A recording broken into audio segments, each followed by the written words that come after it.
నమస్తే, నేను సిరి. ఇప్పుడు చూసినట్టయితే అంతరిక్షంలోకి ఆడ మొగ తేడా లేకుండా అందరు వెళ్తున్నారు. మన రీసెంట్ టైమ్స్ నిన్న మనం చూసుకున్నట్టయితే సునీత విలియమ్స్ గారు కూడా అక్కడ వెళ్ళి రావడం జరిగింది. అయితే ఇప్పుడు అంతరిక్షంలోకి వెళ్తున్న వ్యోమగాముల పరిస్థితి ఏంటి అంటే, ఇందులో మేల్కి ఎలాంటి ప్రాబ్లమ్స్ ఉంటాయనేది మనకు తెలియదు, కానీ ఫిమేల్కి మాత్రం చాలా ప్రాబ్లమ్స్ ఉంటాయని మనందరికీ తెలిసిందే. ముఖ్యంగా మాట్లాడుకోవాలంటే నెలసరి.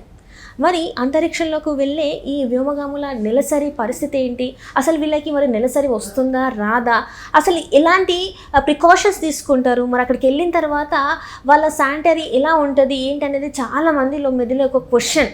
అక్కడ అసలు వాళ్ళ ఆహార వ్యవహారాలు ఎలా ఉంటాయి ఏంటి, వాళ్ళ ఈ హెల్త్ కండిషన్ ఎలా ఉంటుంది అనేది చాలా వరకు అయితే మనకి ఒక క్వశ్చన్ మార్క్ ఉంది. ముఖ్యంగా ఆడవాళ్ళు అక్కడికి వెళ్తే మరి ఈ పీరియడ్స్ పరిస్థితి ఏంటి, అక్కడికి వచ్చిన వాళ్ళు ఎలాంటి ఇబ్బందులు ఎదుర్కొంటారు. మనం ఎందుకంటే నార్మల్ డేస్లో అంటే నార్మల్గా ఇక్కడ ఉన్నప్పుడే ఒక చోటు నుంచి ఇంకో చోటికి ట్రావెల్ చేయాలంటే ఇలాంటి పరిస్థితులలో చాలా ఇబ్బంది పడుతూ ఉంటాం.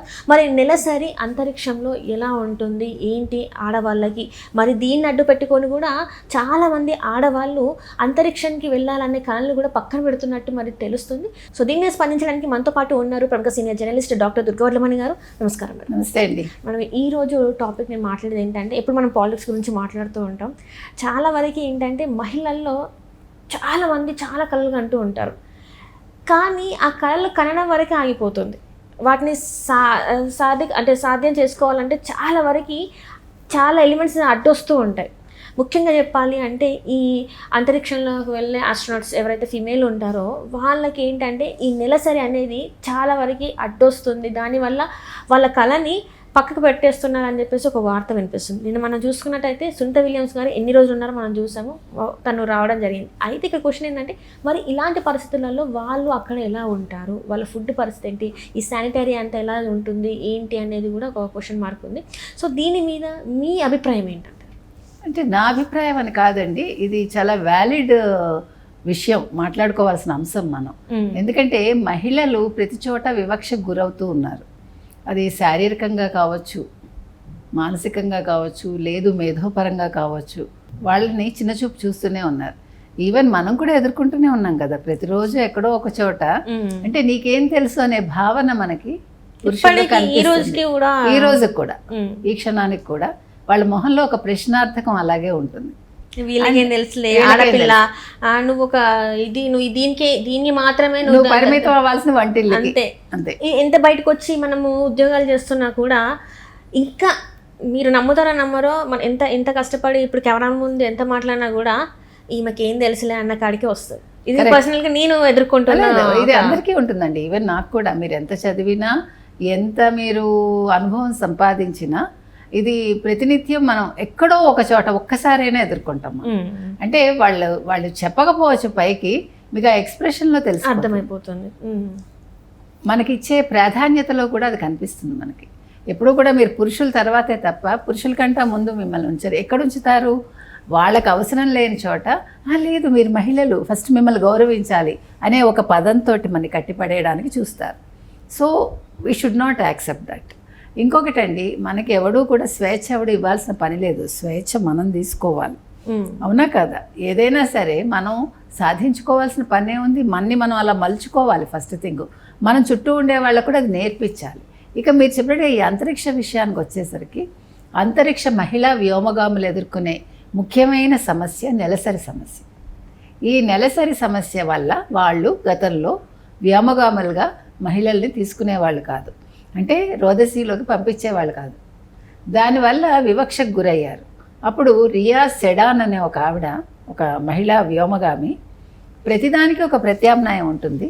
సో ఈ నెలసరి విషయంలో కూడా ఆలోచిస్తే ఒక ప్రత్యామ్నాయం దొరకకపోదు, దీన్ని ఒక కారణంగా, ఒక సాకుగా చూపించి మనం దీనికోసమని మనం అంతరిక్షంలోకి వెళ్ళడం మానేయకూడదు అని ఆవిడ పోరాటం చేశాక, ఆవిడ పోరాటం వల్ల మహిళలను తీసుకోవడం మొదలుపెట్టారు.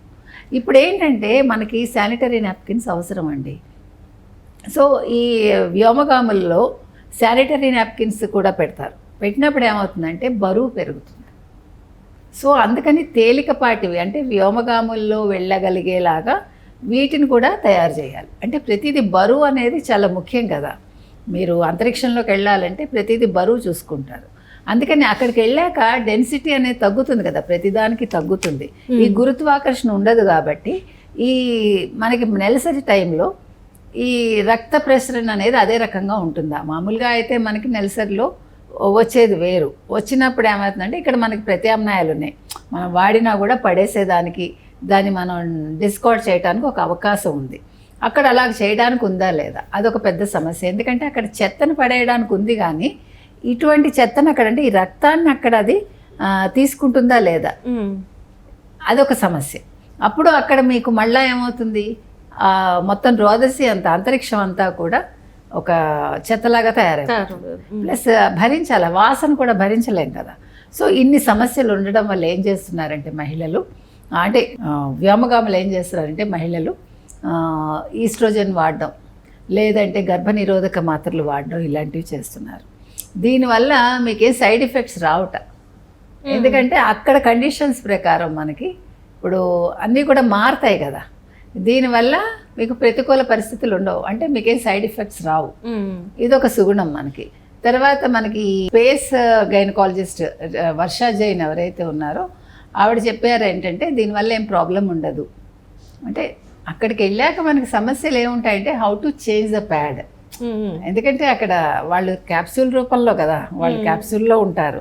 సో ఇవన్నీ కూడా ప్రాబ్లమ్సే వాళ్ళకు ఉండే, వాళ్ళు వేసుకునే దుస్తులు అవంతా కూడా దానికి తగ్గట్టుగా ఉంటాయి కదా. సో అంటే వీటన్నింటినీ అధిగమించి, మీకు గుర్తుందా కరోనా వచ్చిన కొత్తలో మనందరం డాక్టర్స్ని చూసి చాలా బాధపడేవాళ్ళం. అంటే వాళ్ళు అవన్నీ వేసుకుని ఎలా వాళ్ళు పనిచేస్తున్నారు, మనం 5 నిమిషాలు ఒక మాస్క్ పెట్టుకోవడానికి ఇబ్బంది పడ్డాం కదా. అలాంటిది వాళ్ళు మొత్తం అంతా కవర్ చేసుకుని వాళ్ళ జీవితాలు వాళ్ళు బలి చేసుకుని మన కోసం వాళ్ళు కష్టపడ్డారు అనే ఒక ఇది ఉండేది.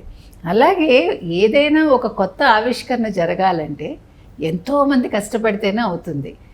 అయినా కూడా ఇలాంటివన్నీ కూడా మనకు ఒక ఏమంటారు, మన అట్రాక్ట్ చేస్తూనే ఉంటాయి. అవి ఒక తపన, వెళ్ళాలి, ఒకటి చెయ్యాలి, ఒకటి కనుక్కోవాలి అనేది అది ప్రతి వాళ్ళకి అలా ఉంటుంది. కాబట్టి ఇన్ని రకాలుగా సాధించగలుగుతున్నారు మహిళలు ముఖ్యంగా.